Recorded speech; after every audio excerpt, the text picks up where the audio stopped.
And the winner, the Global Teacher Prize 2020, is Ranjit Desale from India. ఈ నవ్వు వెనకాల ఎంతటి కష్టం ఎంతటి ఆనందం దాగుందో ఈ వీడియో పూర్తయ్యేలోపు మీకు అర్థమవుతుంది. ఈయన పేరు రంజిత్ సిన్హా. మహారాష్ట్ర సోలాపూర్ జిల్లాలోని పర్తెవాడే అనే ఊర్లో ఒక చిన్న గవర్నమెంట్ స్కూల్లో టీచర్ గా పనిచేస్తున్నాడు. రీసెంట్ గా ఇతను వివిధ దేశాలకు చెందిన 12,000 మంది గొప్ప గొప్ప టీచర్స్ తో పోటీపడి టీచింగ్ లో నోబెల్ ప్రైజ్ లాంటి గ్లోబల్ టీచర్ ప్రైజ్ ని గెలుచుకున్నాడు. ఈ ప్రైజ్ ని గెలుచుకున్న మొట్టమొదటి భారతీయుడు ఈయనే. ఒక సాధారణ గవర్నమెంట్ స్కూల్ టీచర్ అయిన ఈయనకి ఈ అవార్డు ఎలా వచ్చింది? ఈయన అక్కడున్న స్కూల్ ని, అక్కడున్న స్టూడెంట్స్ యొక్క జీవితాన్ని, అక్కడున్న సమాజాన్ని ఎలా మార్చాడు అనే విషయాల్ని ఈ వీడియోలో మనం తెలుసుకుందాం. మరెందుకు ఆలస్యం, ఈ గ్లోబల్ టీచర్ ప్రైజ్ గురించి ఒకసారి చూద్దాం. వివిధ రంగాల్లో అద్భుతమైన కృషి చేసిన వాళ్ళకి నోబెల్ ప్రైజ్ ఎలాగైతే ఇస్తారో అలాగే టీచింగ్ లో అద్భుతమైన కృషి చేసిన వాళ్ళకి ఈ గ్లోబల్ టీచింగ్ ప్రైజ్ ని ఇవ్వడం జరుగుతుంది. ఈ ప్రైజ్ ని వర్కీ ఫౌండేషన్, ఐక్యరాజ్య సమితి, యునెస్కో ఈ 3 కలిసి ఇవ్వడం జరుగుతుంది. 2015 నుంచి దీన్ని ఇవ్వడం స్టార్ట్ చేశారు. ప్రపంచంలోని అన్ని దేశాలకు చెందిన గొప్ప గొప్ప టీచర్స్ ఈ ప్రైజ్ కోసం పోటీ పడతారు. ఈసారి కూడా 140 దేశాలకు చెందిన 12,000 మందికి పైగా టీచర్స్ ఈ ప్రైజ్ కోసం నామినేట్ అయ్యారు. ఫస్ట్ ఈ 12,000 మందిని ఫిల్టర్ చేసి దాంట్లోంచి 10 మందిని సెలెక్ట్ చేశారు. ఆ టాప్ 10 మెంబర్స్ ని మళ్లీ ఫిల్టర్ చేసి ఒక్కరికి మాత్రమే ఈ అవార్డుని ఇస్తారు. అలా ఈసారి ఈ అవార్డు మన దేశానికి చెందిన టీచర్ రంజిత్ సింగ్ సిన్హా గెలుచుకున్నాడు. అసలు ఈయనకి ఈ అవార్డు ఎందుకు ఇచ్చారో ఇప్పుడు చూద్దాం. రంజిత్ సింగ్ ది మహారాష్ట్రలోని సోలాపూర్. ఇతను చదువుకునే రోజుల్లో ఇంజనీర్ కావాలనుకునేవాడు, కానీ తండ్రి కోసం టీచర్ గా మారాడు. ఆ నిర్ణయమే ఇతని జీవితాన్ని మార్చేసింది. 2009లో ఈయనకి గవర్నమెంట్ టీచర్ గా జాబ్ వచ్చింది. మహారాష్ట్రలోని సోలాపూర్ జిల్లాలోని పరితెవాడే అనే ఊర్లో ఉండే గవర్నమెంట్ స్కూల్లోనే ఈయన పోస్టింగ్. ఫస్ట్ డే జాయినింగ్ కోసం స్కూల్ కెళ్లి చూస్తే పడిపోవడానికి సిద్ధంగా ఉన్న ఒక పాత బిల్డింగ్, దాని పక్కనే పశువుల కొట్టం, మరో సైడ్ పాతబడ్డ గోడౌన్. ఇది ఆ స్కూల్ పరిస్థితి. వెంటనే అక్కడి ఊర్లో వాళ్లతో మాట్లాడి పట్టుబట్టి మరీ ఆ స్కూల్ ని బాగు చేయించాడు. ఇక్కడ స్టార్ట్ అయిన ఈయన ప్రయాణం గత 11 సంవత్సరాలుగా దేశాలు దాటి పరుగెడుతూనే ఉంది. ఈ స్కూల్ కి చుట్టుపక్కన ఉన్న ఊర్లలో చాలా వరకు జనాలు కన్నడ మాట్లాడతారు, కానీ స్కూల్ బుక్స్ లో ఉండే పాఠాలు వేరే లాంగ్వేజ్ లో ఉండేవి. దానివల్ల స్టూడెంట్స్ కి ఇవి సరిగ్గా అర్థమయ్యేవి కావు. ఈ ప్రాబ్లం ని సాల్వ్ చేయడానికి ఇతను వేరే భాషలో ఉన్న పుస్తకాలన్నింటినీ లోకల్ లాంగ్వేజ్ లోకి ట్రాన్స్లేట్ చేశాడు. అంతటితో ఆగకుండా ఆ పుస్తకాలన్నీ ఇంకా ఈజీగా అర్థమవడం కోసం ఆ పుస్తకాల్లోని పాఠాలని తానే స్వయంగా వీడియోస్ మరియు ఆడియోస్ రూపంలోకి మార్చాడు. అంతేకాదు, ఇండియాలోనే ఫస్ట్ టైం ప్రైమరీ క్లాస్ నుంచి ప్రతి పుస్తకానికి QR కోడ్ ని యాడ్ చేశాడు. స్టూడెంట్స్ ఈ కోడ్ ని స్కాన్ చేస్తే చాలు, బుక్స్ ని ఓపెన్ చేయాల్సిన అవసరం లేదు. స్కాన్ చేసిన వెంటనే బుక్స్ లో ఉన్న పాఠాలన్నీ వీడియోల రూపంలో ప్లే అవ్వడం స్టార్ట్ అవుతాయి. ఇలా పుస్తకాలకి QR కోడ్ ని యాడ్ చేసిన ఫస్ట్ స్కూల్ ఈ స్కూల్. ఈ విధానం సక్సెస్ఫుల్ అవడంతో రానున్న రోజుల్లో మహారాష్ట్రలోని అన్ని స్కూల్స్ లో ఈ QR కోడ్ పుస్తకాలని ప్రవేశపెడతామని మహారాష్ట్ర గవర్నమెంట్ అనౌన్స్ చేసింది. సాఫ్ట్వేర్ దిగ్గజం మైక్రోసాఫ్ట్ కూడా ఈ విద్యా విధానాన్ని అభినందించింది. ప్రపంచంలోని ది బెస్ట్ 300 ఇన్నోవేషన్స్ లో దీనికి చోటు లభించింది.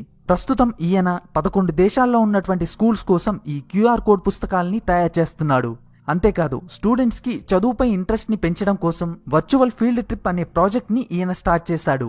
ఈ ప్రాజెక్ట్ లో భాగంగా ఇతను స్కూల్లో చదివే పిల్లలు వేరే దేశాల్లో ఉన్న పిల్లలతో ఆన్లైన్ లో డైరెక్ట్ గా ఇంగ్లీష్ లో మాట్లాడతారు.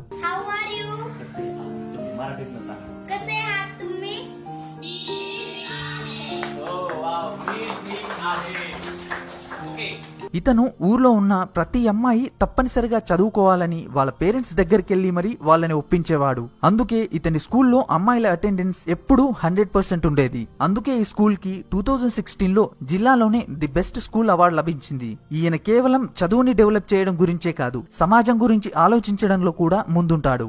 బాల్య వివాహాలు కరెక్ట్ కాదని, ఊర్లో ఒక్క బాల్య వివాహం కూడా జరగకూడదని ఊరి మొత్తాన్ని ఒప్పించాడు. గత 10 సంవత్సరాలుగా ఈ ఊళ్ళో ఒక్క బాల్య వివాహం కూడా జరగలేదు. దానికి కారణం ఈయన అక్కడి తల్లిదండ్రుల్లో నింపిన స్ఫూర్తి.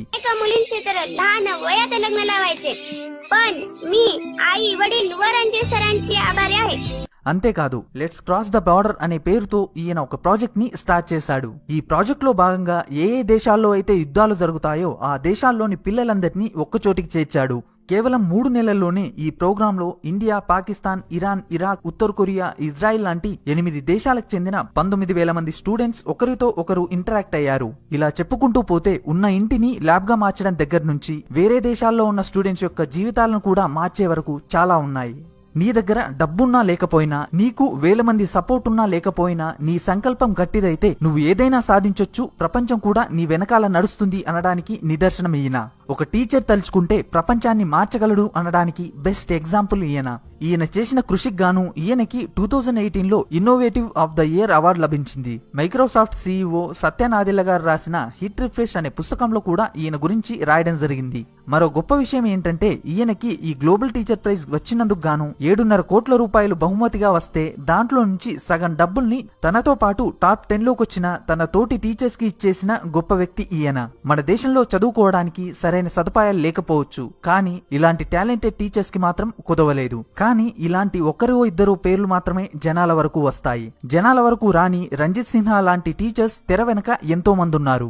ఉత్తరప్రదేశ్ సలీంపూర్ కి చెందిన రైతు బిడ్డ 46 ఏళ్ల ఆదిత్య కుమార్ గత 24 సంవత్సరాలుగా ప్రతిరోజు 60 కిలోమీటర్ల చొప్పున సైకిల్ పై దేశం మొత్తం తిరుగుతూ దారిలో స్లమ్స్ లో ఉండే పిల్లలకి ఫ్రీగా చదువును చెప్తున్నాడు. ఎక్కడ అలసిపోతే అక్కడి ఫుట్పాతే ఈయన bed. Limca book of record తో పాటు మరో 20 ప్రపంచ రికార్డులు వచ్చిన ఈయన పేరు మన దేశంలో ఎవ్వరికీ తెలీదు. మరో టీచర్ రాజేష్ కుమార్ శర్మ. స్కూల్ కి కావాల్సిన ప్లేస్ లేకపోయినా మెట్రో వంతెన కింద స్కూల్ ని స్టార్ట్ చేసి అక్కడ స్లమ్స్ లో ఉండే పిల్లలకి ఫ్రీగా చదువును చెప్తున్నాడు. ప్రతిరోజు ఈ స్కూల్ కి 200 మందికి పైగా పిల్లలు అటెండ్ అవుతారు.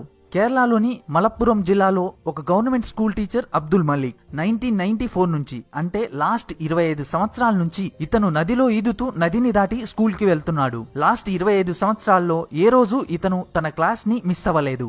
రాజస్థాన్ కి చెందిన marine engineer professor Sandeep Desai.